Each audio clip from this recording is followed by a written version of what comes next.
blowing, and I'm pissing off the neighbors. Whether homegrown or imported, we feeling shorted, cause we waiting on our paper. So next time, when they ask you where you from, you gon' say Detroit City, where we get back on our feet. Next time, when they ask you where you from, you gon' say Detroit City, where we get back on our feet. Yeah, you don't know about the D, you don't know about the streets, cause when you're in the motor city, nothing is as pretty as the hustle. You don't know about the D, you don't know about the streets, cause when you're in the motor city, everything ain't pretty, but it's love though. Oh. Next time, when they ask you where you from, you gon' say Detroit City, where we get back on our feet. Next time, when they ask you where you from, you gon' say Detroit City, when we get back on our feet. Yeah.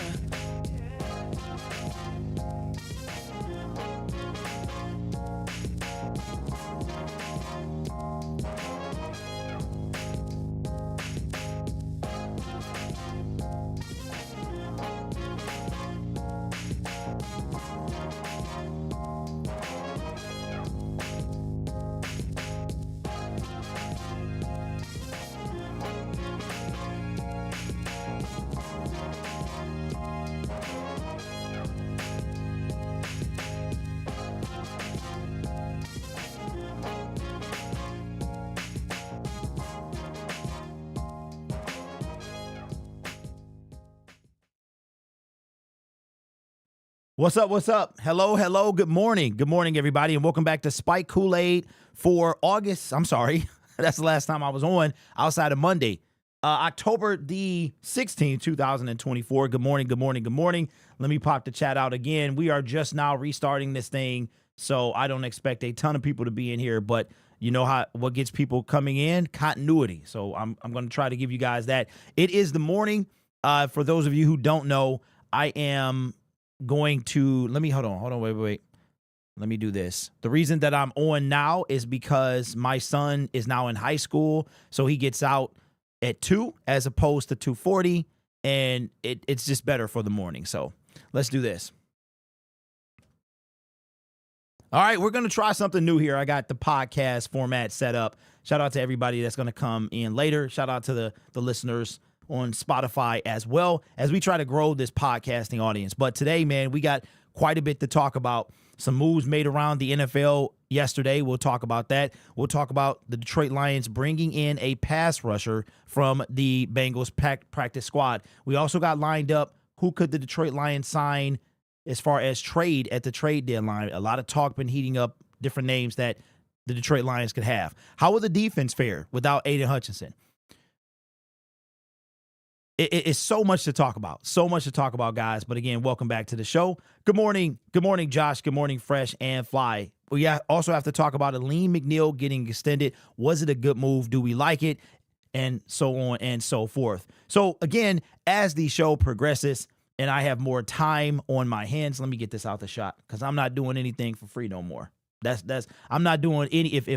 Listen, I'm gonna start putting black tape over my drinks. Now, listen, for the podcast audio audience, I am a visual guy, so I'll try to explain what's going on, keep you guys in mind. But this is I'm a YouTube guy first, and also this is going to be like it would be on YouTube. So I hope you enjoy it nonetheless.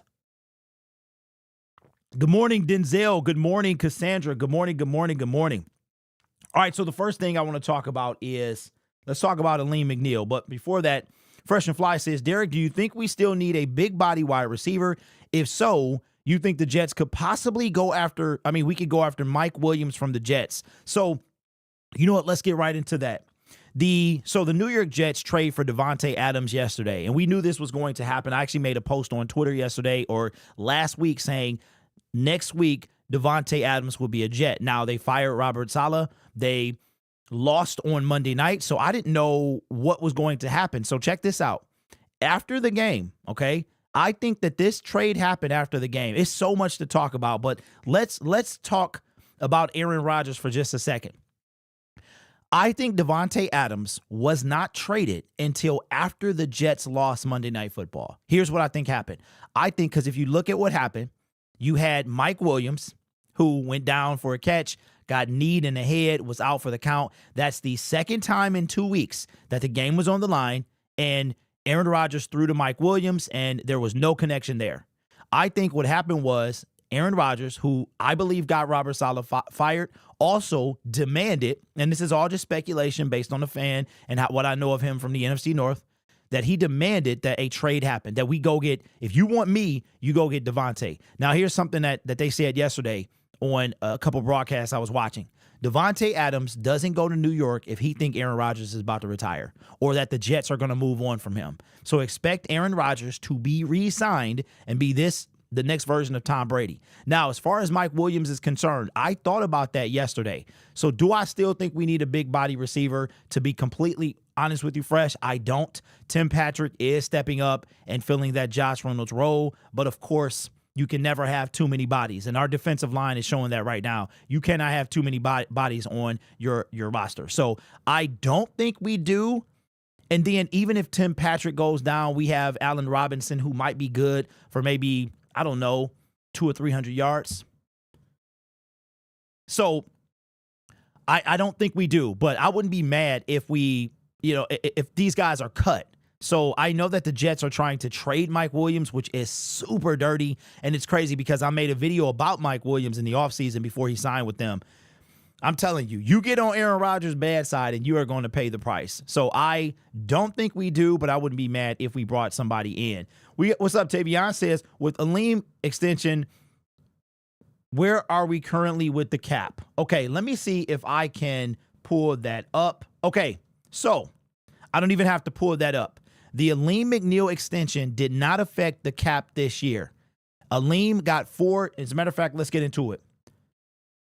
So the Detroit Lions extended Alim McNeill yesterday in a move that we kind of saw coming. I did say on the show a couple days ago that Alim could be the odd man out because of the fact that he was coming. I mean, we're halfway through the season almost, and I just didn't know if with the extension of Hutch that I thought was going to happen, that Alim would still make it. I feel like he could have maybe fallen through the cracks when it came to a contract extension, but the Detroit Lions extended him yesterday. If you don't know this, he got 4 new years of $97 million, but $55 million are guaranteed. So that's the number that we're going to focus on, is $55 million, the guaranteed money, because honestly, that's all that matters. With that being said, this is new money. Hold on.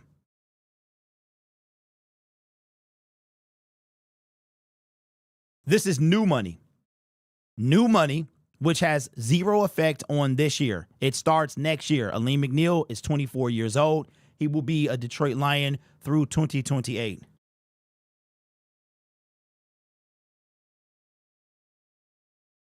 Man, I'm telling you, when I start sneezing, I start sneezing. So it does not affect the cap this year. I like this deal, though. I like it because Alim McNeill was going to be a free agent in the offseason, and he was probably going to demand more money. So I don't dislike the move. I think that Brad Holmes made a smart decision by locking up a young dude with massive potential. Check this out. Alim McNeill hasn't even hit the peak yet. 24 years old, coming off his rookie deal. He really is going to get paid when this deal is over. If you look at a lot of the big names, the Quinnen Williams, the Jeffrey Simmons, the Deron Paynes, that is that second and third contract that they really kind of get the money. And with Alim being a DT, then I think he's going to get paid. If he keeps performing at a high level, he's going to get paid. So Alim McNeill, I like the deal. Does not affect the cap this year because, again, it is 4 years of new money, $97 million. with $55 million guaranteed. So I like the deal. Alim was a staple of Brad Holmes. He was drafted in Brad Holmes' first draft. He was on the last year of his deal. I love this. And I think that, again, one thing Brad Holmes is known to do is re-sign his own. We've seen that. I mean, I think it's only one draft pick that is not currently on the team, I believe, in Chase Lucas. And it took him 3 years to not be on the team. So Chase Lucas is the only guy. Jamar Jefferson is even on this team. Antoine Green is on injured reserve. But most, if not all, but one of his draft picks are on the team. So this was a move that we kind of expected.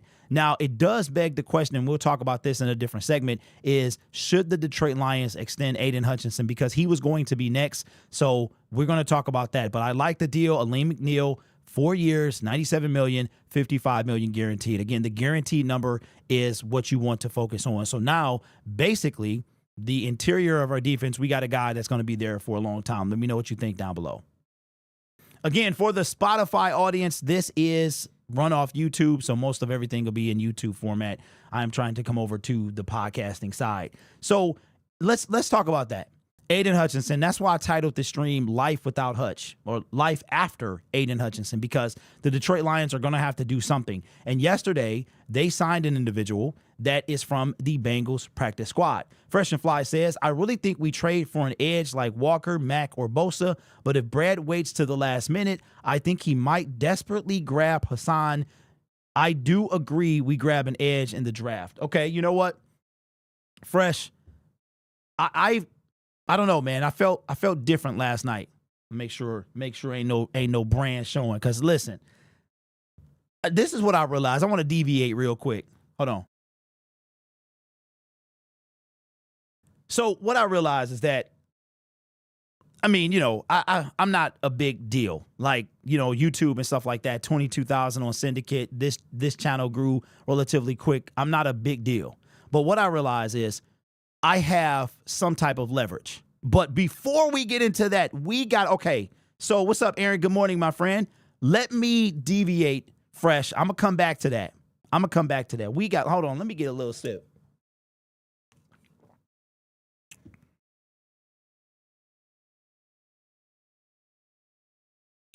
All right, for those of you who don't know, it is currently 38 degrees in Michigan. My favorite time of year. I love the fall, 38 degrees.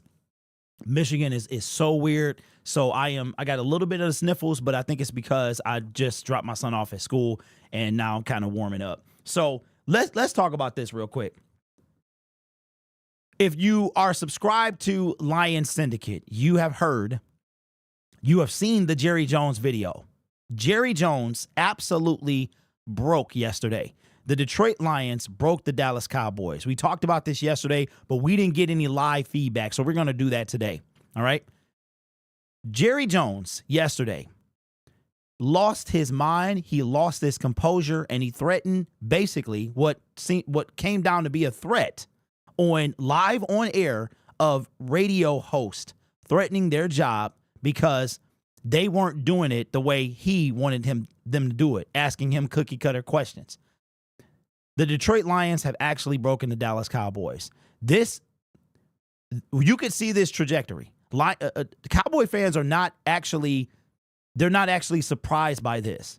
And I've seen some of them actually thanking the Detroit Lions for exposing their own team. And how can I tie that back to the Detroit Lions? Because we have been going through it for a while with this franchise. William Clay was a stubborn dude when it came to the Detroit Lions. He was stubborn. He was responsible for a lot of the stuff that happened. I'm not saying, that he was a bad dude or anything like that, but as an owner, he was responsible for a lot of why our franchise wind up like it was, right? Now you have Martha. Martha did a much better job than her husband, but she's older. She's doing the best she can. Now, let's get to Sheila, okay? Sheila did what you're supposed to do. She hired the right people and got out the way. And I am so grateful that we will never see Sheila Hamm-Ford ever do that. Even though she's not the GM of the franchise, she will never do that. And when the Detroit Lions were 1-6, back in 2 years ago. As a matter of fact, 2 years ago, this month, almost to this day, is when the Lions were 1-6. Sheila Hamm-Ford came out. She defended Dan Campbell. She defended Brad Holmes. Brad Holmes came out, said, listen, we're going to turn this thing around. And we did. Those are things that happens that we're used to happening in the Detroit Lions organization, season firings. The last time that happened outside of Matt Patricia was Steve Mariucci. So we don't really do that in middle of the season, but we're always going through it. The owners we appreciate Sheila. She's done a tremendous job, but you will never, ever see her do what Jerry Jones did yesterday. Yesterday was a display of power and arrogance. And he came on there and clowned the all three of the men. Okay. And just a little side note, that's one of the things that I love about doing what I do is, in a way, you guys are the boss. I don't have, I keep telling y'all all the time, I really don't want to work for the Detroit Lions, because if I work for the Detroit Lions, they can tell me what to do. They can tell me what I can and cannot say, and that's just not going to fly with me. But I wish somebody would talk to me like Jerry Jones talked. I don't care who you are, right? But it just tells me that Sheila, we are in a good place. We really are. And it feels we're new to this. But one thing we can know beyond a shadow of a doubt is that our organization is in good hands. It really is. We need a pass rusher. We do need a pass rusher, but it is in good hands. That is for sure. So Jerry Jones absolutely lost his mind. He is getting destroyed. I mean, it made all the national media outlets, and he is having a tough time. But here's the thing. He actually doubled down on it in an interview with Diana Rossini of The Athletic a couple hours later. Listen, you don't get rich for no reason. But to be a bully like he was yesterday, it's just uncalled for. To me, it's despicable. And it kind of shows you how what people can do in positions of power. He was out of line yesterday, and I hope he continues to get clowned for the rest of the time he owns the Dallas Cowboys, because you don't do that. You don't do that. These are men that you embarrassed on the radio, and you flexed your power because you knew you could. So, but I'm glad that the Detroit Lions are in capable hands. That's for sure. What's up, Sergey? Good morning. I would have told Jerry Jones I can get another job, but you can't get another Super Bowl. Yes, sir. What's up, Patrick? What's up? What's going on, Mike? What he did was out of line. And we all men, right? We all men. Here's the thing. I broke down the video, and you could hear the nervous laughter when they were like, now come on, Jerry. Come on, man. And I'm just like, man, forget all that. I wish he would have said something to me. Listen, when people say, I wish your brother would, that's a real thing. I wish you would. I wish he would have talked to me. I would have clowned. We would have had, it wouldn't have been just what Jerry said. It would have been the dialogue back and forth, because when he did that, you done crossed the line. You have crossed the line. You tried to embarrass me. You tried to, and now this is my manhood you talking about. You gonna flex your power, threaten my job because I'm doing my job? I wish you would. But I'm telling you, man, that's one of the perks about this independent media, because I'm gonna tell you what one of my goals is. One of my goals is to, and make sure y'all show some love to Nick as well. Nick is on Tuesdays at 5 p.m. Show Nick some love, man, because Nick been with the channel, man, I think it's going on like 2 years next month. So show Nick some love, man. I would appreciate that. Nick is the host of Touchdown Detroit Lions Tuesday at 5 o'clock. Go ahead and show some love, man. One of the things about what the independent media space has become is just that. It is a space where now people can see that you can do everything you can do in the mainstream and even more. You might not have access to everything, because some of this stuff is based off popularity and influence, but you will get some type of kind of be able to kind of make a name for yourself, and you can actually break through in independent media. You really can. So, yeah, but Jerry Jones was completely out of line. So we've talked about Alim McNeill and how we think it was a good extension. We've talked about Jerry Jones. I want to talk about now, do that again. So what I want to do now, and I want you guys to get involved. We got 22 people in here. Get involved in the comment section, please, because I need some dialogue here, because I want to really know what you guys think. We extended Alim McNeill, and he was the second to last piece, in my opinion, of kind of the impending extensions for the Detroit Lions. We wrapped up Penei Sewell. We gave Taylor Decker kind of like an extension for being one of the OGs. We got Amon-Ra St. Brown. We took care of him. Alim McNeill was on the last year of his deal. Now, people that I do not think are up for an extension, there's a guy that was drafted before Alim McNeill. His name is Levi Onwuzurike. I do not think he's extended. I think he could be re-signed. He could be re-signed if he has a great season this season. I do not. There's a reason McNeill, who was drafted after Levi, was extended before Levi. That's a big deal. Now, shout out to Levi. No shade on him, but you gotta play to get paid. So that brings me to this. Aidan Hutchinson, season-ending injury. He's done. He's done for the year. We know that. Heartbreaking, heart and soul of not only the defense, but the team. I feel like it's two people you couldn't lose, Jared Goff, Aidan Hutchinson. So Aidan is going into year 4 next year. He was having a career year. The numbers that Hutch was putting up was enough to make him, he was on pace, okay, to wind up with 22, 23 sacks. Like, that's where he was at. Even if he did not get that, he was going to have a career year. His career high in a regular season is 11.5 sacks, 14.5 if you included last year's playoffs. Year 3, he's amassed 31.5 sacks. That brings me to this question. He was always going to be after Alim McNeill. He was always going to be extended. To me, his extension would have been in 2025. Should the Detroit Lions extend Aidan Hutchinson? That's the question. A deeper question is this. Aidan Hutchinson was on pace to a career year, probably was going to outshine most of the defensive ends in the league. You're talking about a massive extension loading. Now, does his injury hurt his bottom line?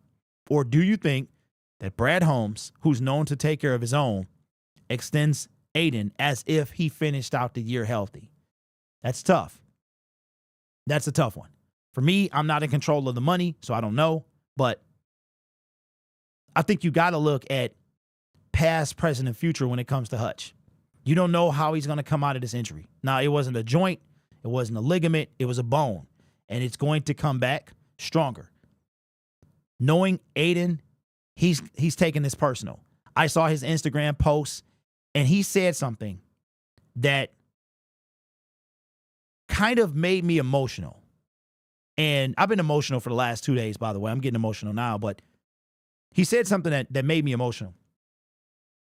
And it goes a long way to show what Brad Holmes and Dan Campbell look for when it comes to players on this team, which I understand grit and football players and talent, and that they look for, they value who you are as far as a grit, culture fit, than your talent.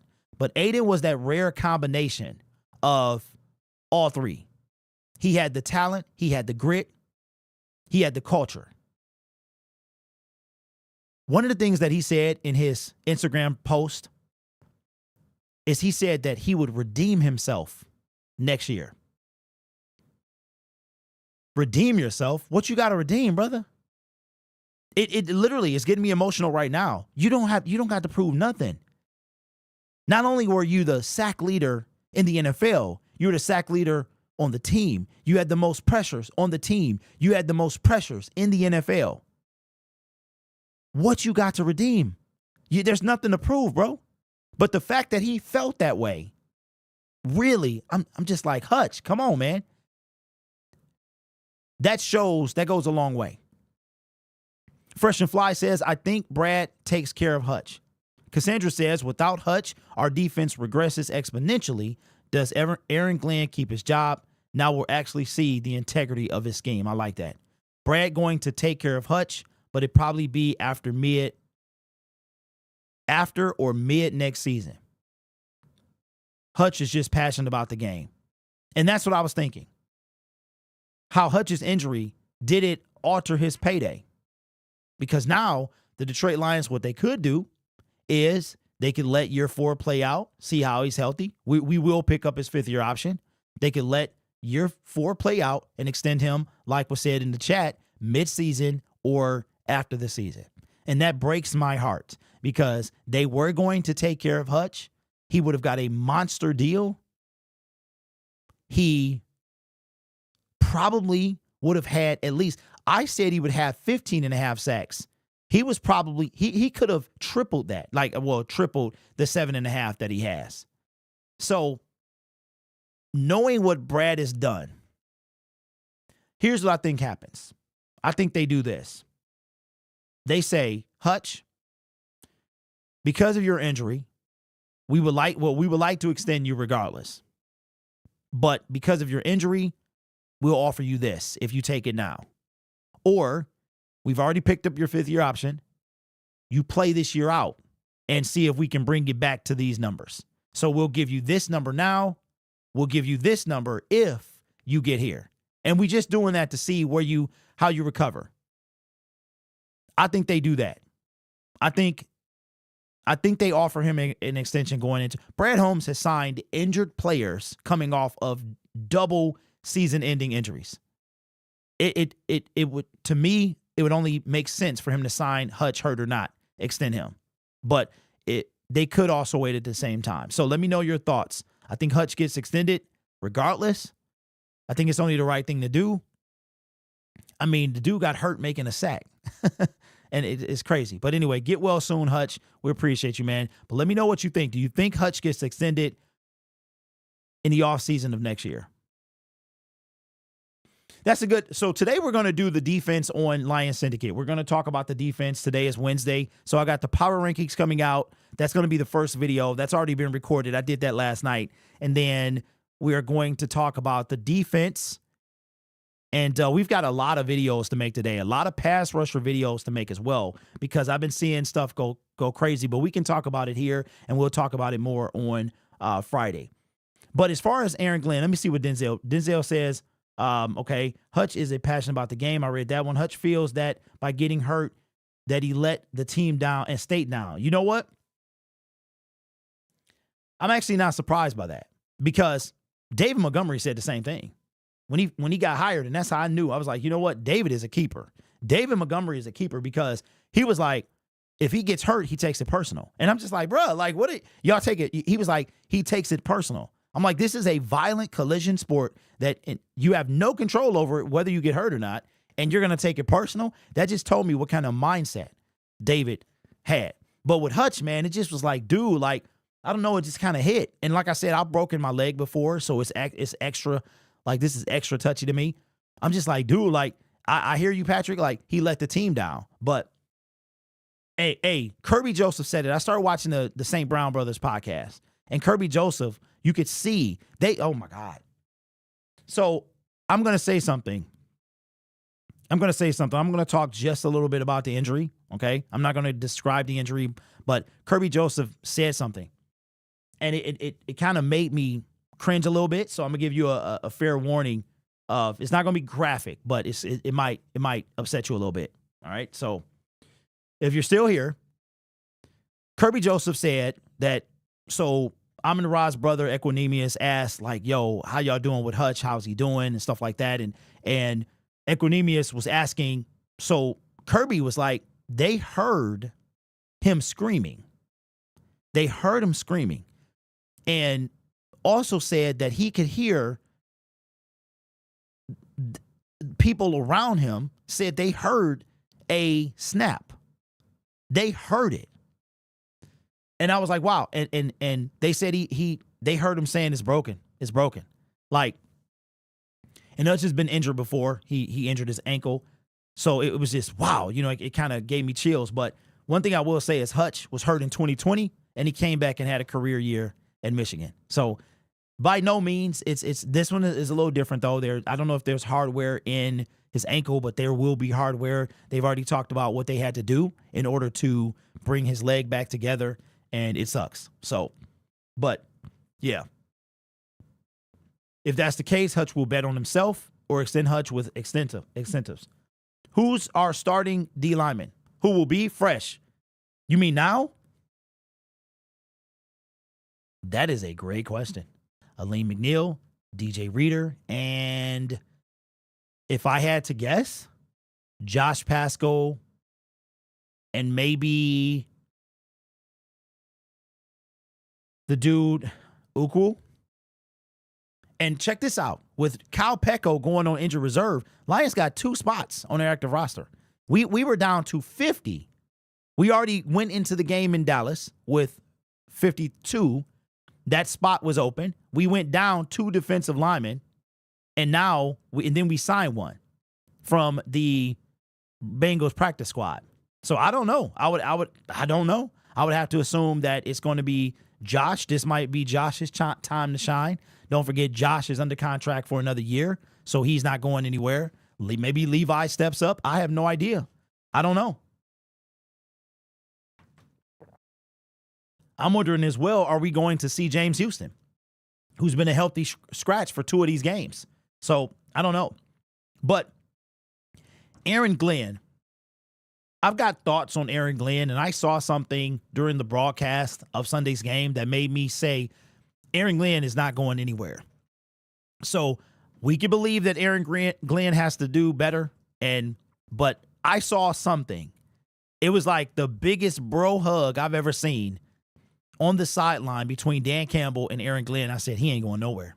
It doesn't matter what happens on this defense. He's not going anywhere. There will be a coordinator fired or a coach fired before Aaron Glenn is fired. So I've given up all hope about a different defensive coordinator. It is going to have to be Aaron Glenn. Aaron Glenn is going to be the defensive coordinator until he takes a job as a head coach somewhere else. This might be the year that gets him one. So we might be in the mix for a Aaron Glenn his name has always been thrown around, but he really hasn't, in my opinion, been in strong consideration because the Lions defense has not been that good. But this year could be the year that Aaron Glenn decides to take another job. I'm going to paint the picture. Who did Aaron Glenn used to play for that needs a head coach right now? The New York Jets. They need a head coach. I don't think they do the interim thing. To go from interim coach to head coach of the same franchise is very difficult. We're seeing that now as a matter of fact, if you can name an interim coach that became a head coach of the franchise that they were interim coach for and had success, long-term success, let me know. If you think about it, you can't really name one off the dome. So they're going to move on from this guy. And I think if the Jets might stick with them, but I think you got Antonio Pierce. He's the perfect person to look at. Interim coach. He was probably only hired because of what they did to the last interim Raiders coach when they fired, or the whole John Gruden situation happened. And now that's turning out to be a disaster. So they might fire him after this year because what they thought they were getting, they didn't. They got something different.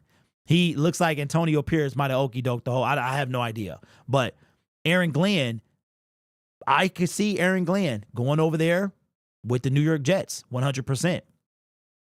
Remember our current regime first year, Aaron's defense was great without Hutch. If we scored more points on offense, we could have won more wins. We might actually be okay. Okay. All right, Cassandra. I've got to disagree with you based on the stats. I just looked this up. The 3-13-1 season, the Detroit Lions defense was ranked 28th. His second year, Hutch's first year, it was ranked last in the league in points per game. Yards. They look at yards. Yards is defense, so that's how they do total defense.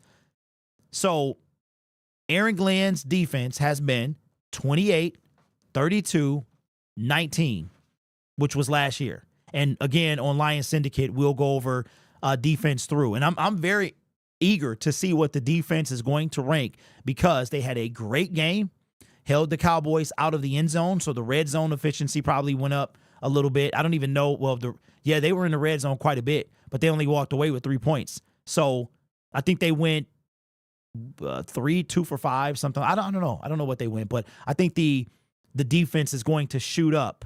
And we got 4 more sacks, so I think we're either at 15 or 19. It's one of those. So, but yeah, the defense was Aaron Glenn's defense. Now, I will say this. The run defense have been great the last 2 years. When we were so in such far in 2022 when we started 1-6, it was so bad to begin with that we had so much ground to make up. Even though we played very good defense that second half, we wind up still being ranked low predominantly when it came to defense. So, but year one, everything was miserable. I don't know. I don't think Aaron allows the Jets to hire a defense coach. Oh, I forgot. You know what? He ain't going there. I forgot all about that. How could I forget that Ron was there? He is not going there. I forgot all about that. Yep, that ain't happening. That is not happening. Only one who comes close is Wayne Fontes. As far as interim coach to head coach, really? I remember, I don't think it was Bobby Ross. We had a coach, Dick Duran.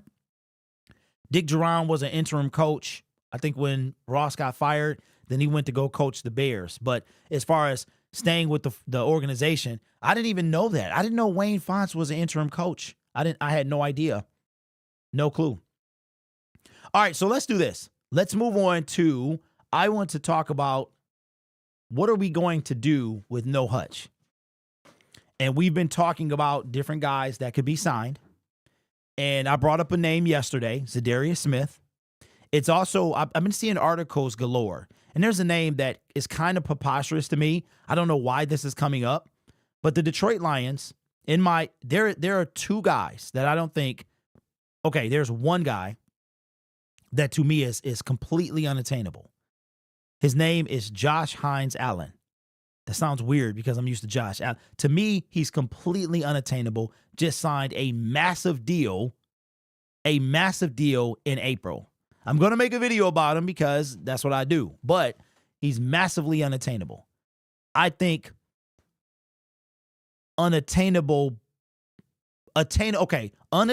Josh Hines Allen because of the monster contract he just signed. Maybe if you were the team to absorb the contract, maybe he is, but I don't think he is. But ain't it kind of funny? I think Trayvon Walker is more attainable than Josh, all right? Attainable for the right price. I think Max Crosby, Myles Garrett. I really do. It really depends on where the Raiders think they can go next year. You got to remember, Raiders and Browns, same thing. It's amazing how the Browns fell off. Attainable, most likely, to me, is Trey Hendrickson. The issue with Trey Hendrickson is not on the Detroit Lions side, it's on the Bengals side. Because we talked about this on Monday's show.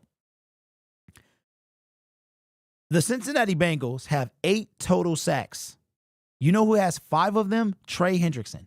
He has 66% of the Bengals' entire defensive line or sacks total. So the only way that I think we get Trey Hendrickson is if the Bengals have to sell. If they're not going anywhere, then they sell. But the thing about Trey is he is under contract for next year. So it's not like they're going to lose anything if they don't trade for him or trade him away. So I think that everybody in the NFL is attainable. I mean, to be honest with you, with the right price. I think everybody can be bought. Everybody can be traded. But, I mean, we saw the Saints. Who was it? The Saints traded for Ricky Williams their entire draft. So nothing is off the table. But I think that it goes in that order. Everybody's for sale for the right price. But it all depends on how far that team think they're going to go.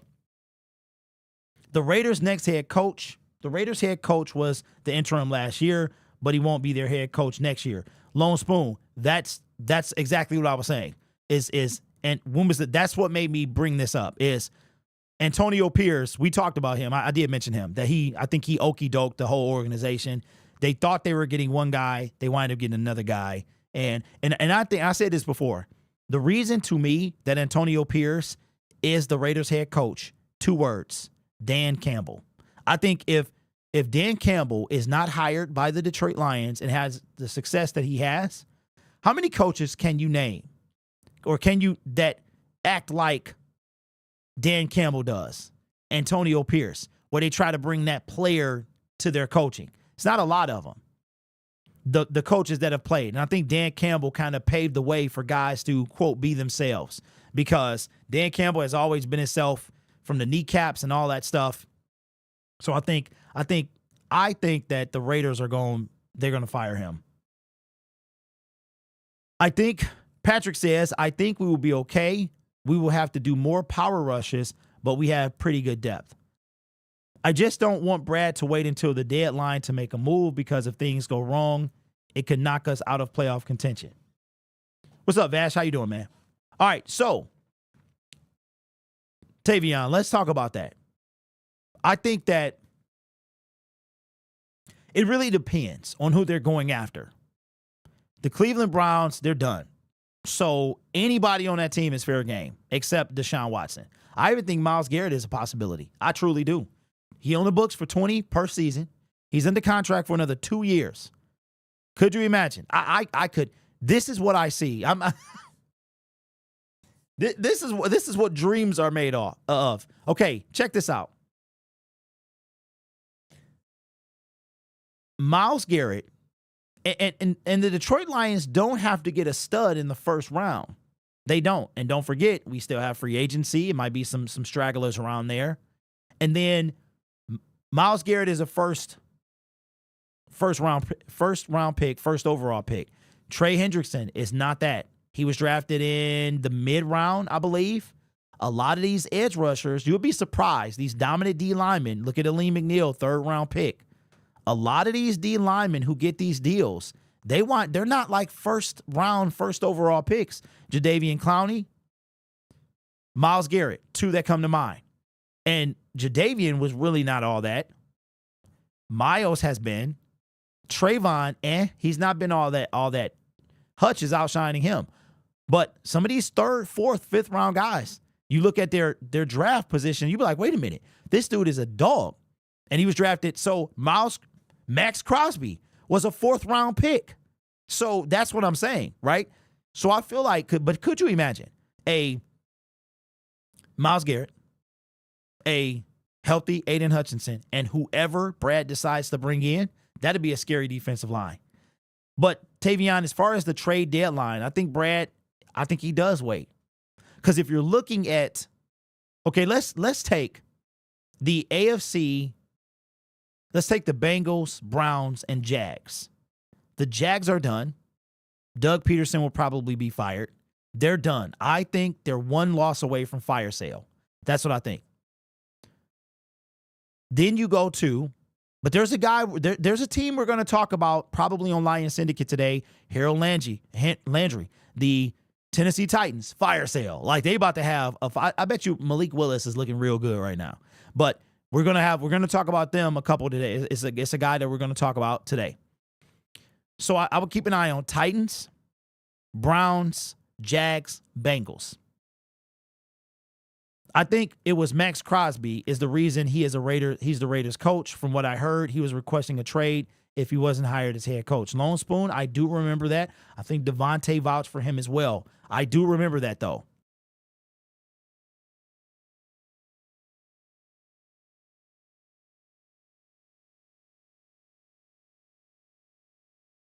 I think these first-round picks don't mean anything to me because we still had to trade up for Terrion. I think the Browns are trying to package Myles with Deshaun to get him off their books for the low draft compensation. Fresh, I feel you, bro. That there's no way. There's no way that the Cleveland Browns cannot move on from Deshaun Watson. His dead cap is $76 million. You just deal with it. For $76 million in dead cap, you just deal with it. Russell Wilson's was super high, but Deshaun's is twice as high as that, at least. There's no way that they don't do it because they're stuck with Deshaun. That is why they would move on from Myles if they could get. So let's talk about Myles Garrett. What do you give up for Myles Garrett? Where are we at? What would you give up for Myles Garrett? A lot will depend on how the game against the Vikes go. The fact that Deshaun contract is fully guaranteed, nobody will touch that. Yeah, it's fully guaranteed, okay? They cannot move on from him. They're stuck with him. That's why he's not being benched. And it's not an attack on you, bro. I've heard so much stuff. Like, I watch everything NFL. Rich Eisen, Dan Patrick, ESPN, anything. Like, that's all I do all day long. And obviously make videos, right? They cannot move on from Deshaun Watson. He is stuck. So they might start. You got Newsome, the corner. You got Zadarius Smith. I mean, I feel bad for Nick Chubb, because Nick Chubb, if I'm Nick Chubb, I'm like, peace. If I'm Nick Chubb, I'm chilling. I'm not taking a single snap. I'm be like, listen, and it ain't even about like, we ain't winning, but why am I? Let me get real healthy. You know what? Let's give my knee, because it got blew back. Let's give my knee a whole nother year to heal. If I'm Nick Chubb, it ain't even about the team. It's about, listen, because if I'm Nick Chubb, I do this. I talk to the homies. I say, listen, we all know what's going on here. How y'all feel about it? If y'all want me to play, I play. But we know where we at here. We know with this organization. We not going anywhere with Deshaun Watson. How you feel? And I let them vote. I would let them vote on whether or not I played. Because I'm like, yo, you want me to play? Y'all out there, I'll be out there with you. Or let me get right. Let me make sure I'm right. Because we know we ain't going nowhere, right? If I'm Nick Chubb, that's what I do. Because his injury was nasty. I watched that mess happen. I was so irritated with the guy that tackled him. They would have to trade Deshaun to a team with the cap space. Deshaun Watson is going nowhere. I would give up what the Rams gave up for Stafford for Miles. You know what? I would too. Myles Garrett, Aidan Hutchinson, and whoever it wouldn't matter who we drafted at that point. It wouldn't matter who we brought in free agency. Could you imagine? Let me paint the picture. Myles Garrett, 1 in. Aidan, and I think Aidan's going to come back stronger. I think he's going to come back. Think about Aidan. He was already getting stronger year by year by year. You could see it in his production. Now he's got a rehab as well. So now he's going to take that rehab and kick it up a notch. You got Myles Garrett. You got Aidan Hutchinson. You got DJ Reader. You got Alim McNeill. And whoever else. It won't matter whoever else is in the team on the line after that. I'm telling you. I would give up 2 first rounds for Myles. You're not going to draft anybody better than Myles Garrett. You know what? I appreciate y'all. That's why we have these conversations. Because I'm getting, one thing that bothers me about fans is their inability to move on from something. Their inability to take risk. Case in point, Brad Holmes is the man. There's no doubt about it. He is the man. To me, he's not the GOAT yet. We get to a Super Bowl, we win a Super Bowl, GOAT. There's this cemented GOAT status. Him, Jared Goff, anybody who plays for the Detroit Lions, Coach Campbell, like the staff, the lunch lady, everybody's a GOAT, right? Because we've never done that. But at the same time, it bothers me when, okay, let's build through the draft and all this stuff. Yes, that's what we're doing. But the key word is build through the draft. And Brad Holmes has shown you that he's done exactly that. Build through the draft. Okay? We've done that. But once that is built, once that foundation, and you build as far as you want to go, then it's okay to make a move or two. It's okay to make a move or two. All right. Look at what's happening. And I know this is on a lower scale, but let's take a team that we just destroyed. Let's take a team that we just obliterated. Right. You know what their biggest complaint with Jerry Jones is? He don't spend no money. That he thought that the Dallas Cowboys from last year was going to compete this year.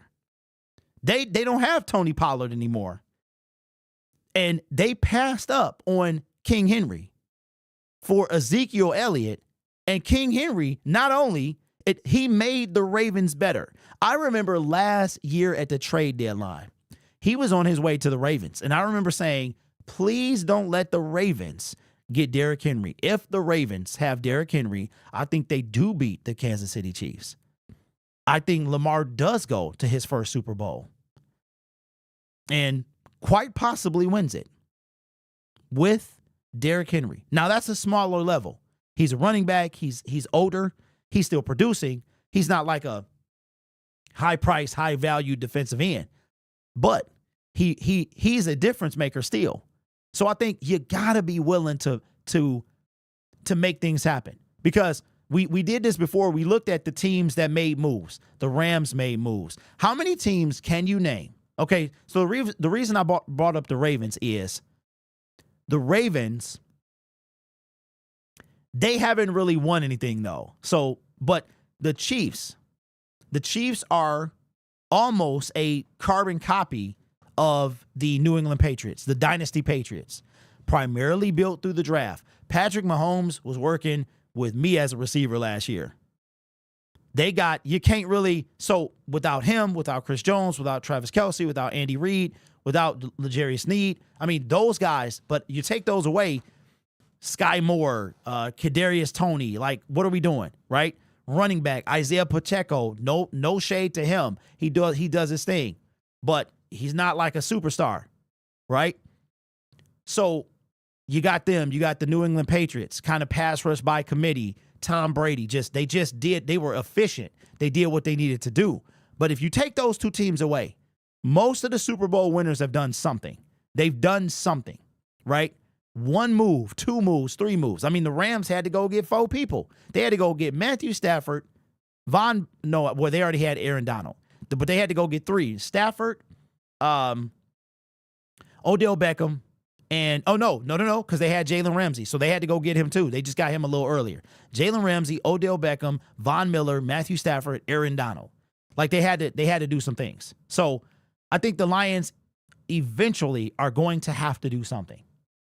For Myles Garrett, first round, James Houston, DPJ. Stop it. Applying pressure, stop it, bro. As you can see, this is a comedy show as well. There's no way you talking about 2 trash dudes. The only benefit in there is the first round pick. They traded away. You just throwing stuff at the wall. This team is built. There's not many positions we need to draft. Just make the move already. Hey, I'm with you. What's up, Shake and Bake? Says, good morning, Derek, the One Pride family. What an annihilation this past Sunday. Justice has been served.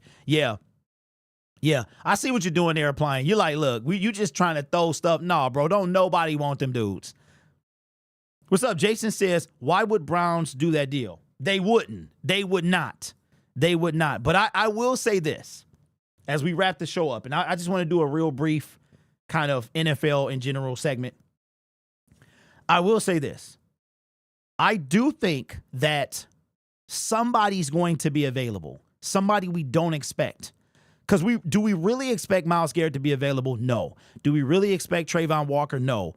Josh Hines Allen? I don't think he is, but you never know. But I tell you what.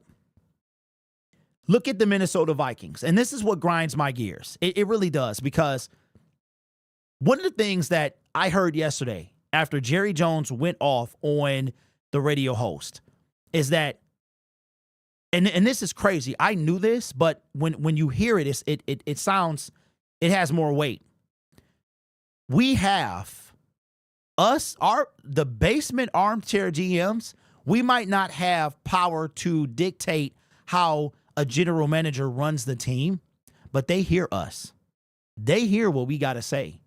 We are making enough waves that, like, I'm sure a player has heard one of my videos, and not just mine, but, other Detroit Lions content creators, that our voices are reaching further, right? And we have influence over the fan base.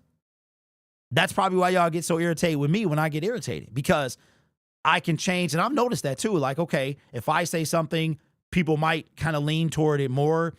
But I've been talking about the pass rush for years, and I was right. Right? So now, but I see that I feel like as the trade deadline approaches, somebody's going to be available. Somebody big is going to be available, because it really depends on what these guys see for their future. Are you going to win next year with Deshaun Watson? That's what the Browns have to answer. The Cincinnati Bengals. Isn't it kind of crazy how the Bengals have never really risen back to their Super Bowl glory? They haven't. And I'm going to be with the Bengals, it's tough, because if they take Penei Sewell, then, which they still haven't protected Joe Burrow. So they still don't have an offensive line. They got all the weapons in the world, but they don't have an offensive line. They're never going to win anything without an offensive line. So they could be sellers. The Browns are already sellers. They've shown you that. It's just what would they part with? And the Jacksonville Jaguars, they're done. They're done. I do think that Trayvon is an option. I think he's an option. Just to beat Chase Young, drafted in he was traded in year 4. Chase Young was traded in year 4. Jeff Okudah, traded in year 4. Both second and third overall picks. Now, of course, they're not Myles Garrett and Trayvon Walker. But it can happen. And I think somebody big with the Detroit Lions, and I do not want, so that's where I was going. The Minnesota Vikings, they lost Danielle Hunter, but they signed Andrew Van Ginkel. They drafted Dallas Turner. They signed Jonathan Greenard. All this happened all in the offseason. You know what we did? Marcus Davenport. And no matter what you guys say, it does matter. It does matter. The defense is playing lights out. And they got Brian Flores over there for the Minnesota Vikings. That is how you build through the draft, but you also got to make some moves, man. And we didn't go get a mid-tier pass rusher. We went and got a bargain basement dude who was literally coming off a 4-game season, who has a history of injury. You got to do something. And and I'll say this and we'll wrap up the show. As far as mortgaging the future, there is a difference between mortgaging the future and selling the farm. A mortgage to me is simply an investment. Are you investing in the future? There's nobody in the draft that's better than Myles Garrett. And he's 28 years old. That tells you a lot. That tells you a lot. But now the issue now is this. Will that person, let me ask, we'll end the show with this. Let's do this. So I'm going to put this question before the audience as the last segment of the show for today. It's a two-parter. I'll give you my answers, but it's a two-parter. The Lions lost Aidan Hutchinson for the year. He was the man on defense. He was the man on defense in the NFL. It makes me proud to say that a Detroit Lion was leading the league and on pace for Defensive Player of the Year. I can't even say when the last time that happened. So I want you to answer me this. The current Lions, I want you to be objective. Sometimes you got to take the fan glasses off, or you got to at least clean them a little bit. Take the smudges out. See clearly. Do you think that it's a two-parter? Do you think that the Detroit Lions can win the Super Bowl with A, their current roster, or B, trading for an elite pass rusher? I feel like they can with both. I think without the production of Hutch, it's going to be tougher.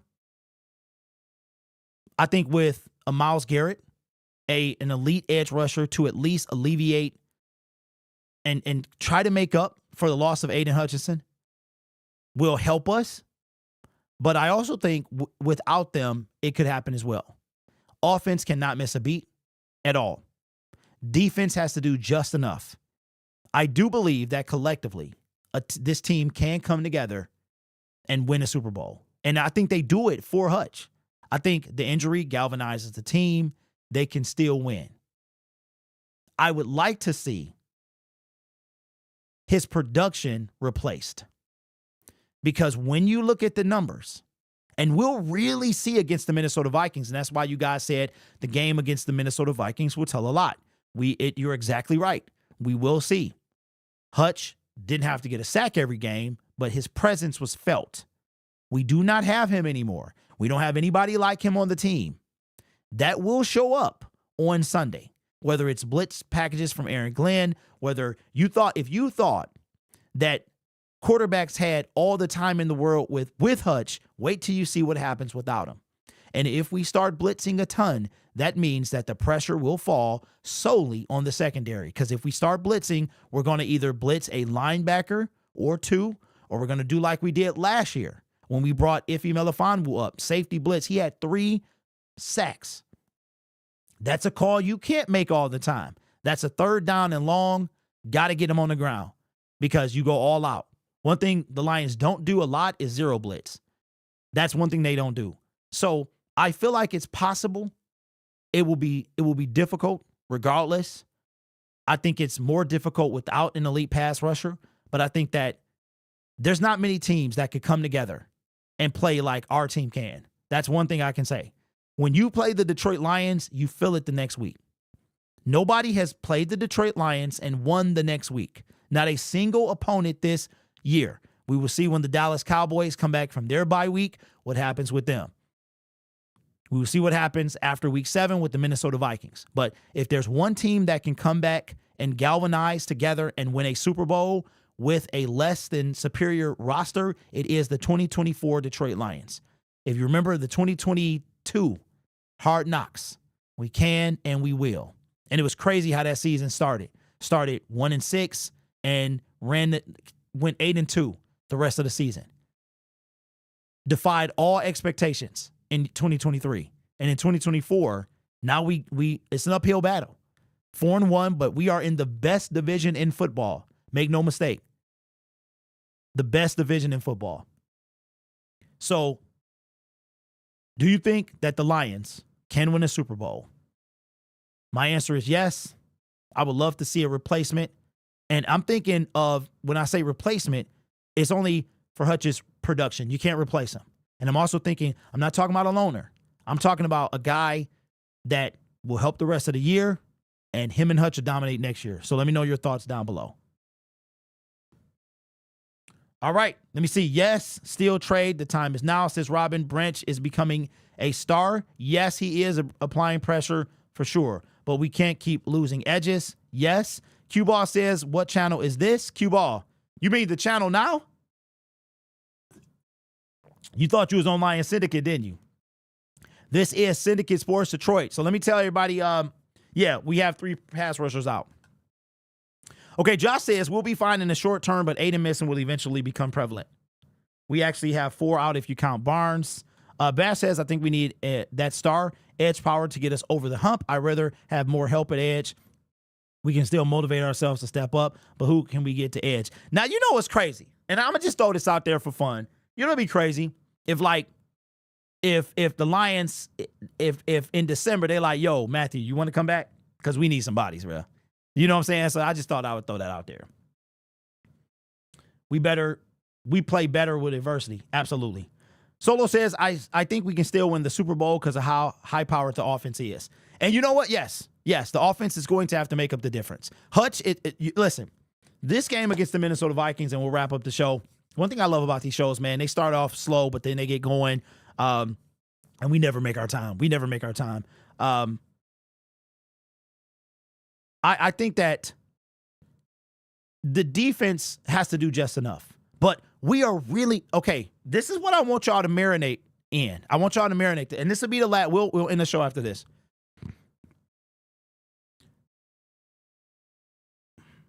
I wonder how many podcasters are going to tell you this. And I'm going to bring this up in Lion Syndicate today when I make my videos about edge rushers. We don't really know what life is like without Hutch. Let that sink in. We don't really know what life is like without Hutch. Year 1, 9.5, led the team. Year 2, 11.5, led the team. Year 3, 7.5, led the team. And you guys are exactly right. Brad Holmes is probably waiting. We're trying to see, very confident, him and Dan Campbell, confident in his group. They're going to show you what they can do against one of the best teams, the best team statistically, probably in record and all that stuff in the league right now. Here's another thing, too. I did the power rankings yesterday. And what I realized is if the Detroit Lions beat the Minnesota Vikings, they should be the number 1 team in football. There will be, if the Kansas City Chiefs lose their game against the 49ers, there will be no more undefeated teams in the National Football League. We will be the best team in football if we beat the Minnesota Vikings. But we have not seen, the last time we saw life without Hutch was in 2021. So I think this is what I think.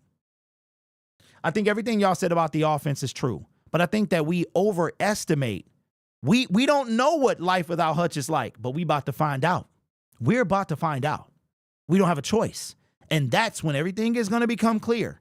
And I want you to, so here's what I want you to do over the next day and a half until Friday's show. I want you to replay games in your head. And I want you to take, or better yet, go to the NFL YouTube channel and put on the NFL highlights from week 1. And I want you to watch them. Okay? That's your homework assignment for the next day and a half. I want you to watch every highlight. You can watch it in double speed if you want. And I want you to mentally take Aidan Hutchinson. I want you to focus on him. Okay? Strictly on the defensive line. I want you to pull him out, remove him, and see how confident you are in that defensive line. That's your homework assignment for Friday. All right? Watch the highlights, take Hutch out, pretend he wasn't there, and see what happens.